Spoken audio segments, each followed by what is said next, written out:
దావీదు తాను ఒప్పుకునే విషయాన్ని నేరుగా ఒప్పుకుంటాడు. తాను చేయవలసిన పనిని కూడా ధైర్యంగానే చేస్తాడు. ఏదైనా ధైర్యమే.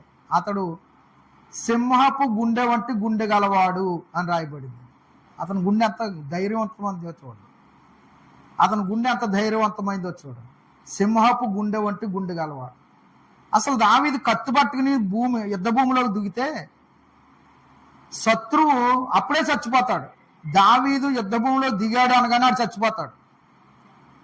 దావీదు పేరు వింటేనే దడెక్కిపోతాడు శత్రువుకి. అంత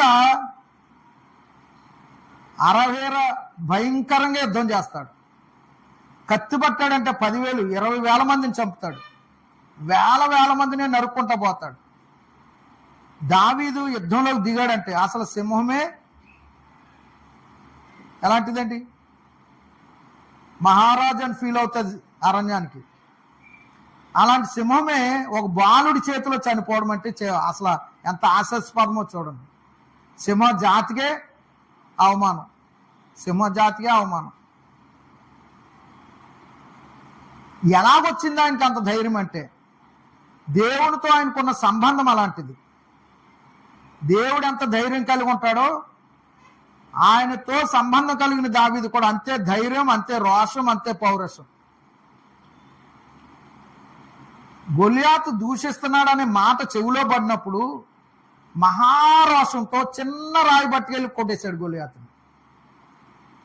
అప్పటికే ఉన్నటువంటి సైన్యానికి రోషం రాలేదు.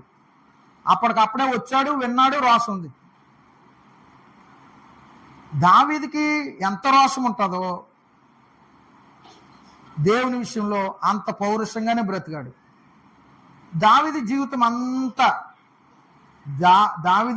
అంతా ఒక చిన్న పాపం చేశాడు.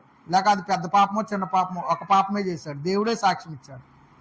జీవిత దినాలన్నిటిలో ఒక్క పాపం చేయడం అంటే అసలు అతను ఎంత మహానుభావుడో మీరు ఆలోచించండి. ఒక్క ఊరియా మరణం విషయంలో తప్ప, ఒక్క ఊరియాని చంపించే విషయంలో తప్ప మరి ఏ దోషం నేను అతనిలో కనుగొనలేదన్నాడు.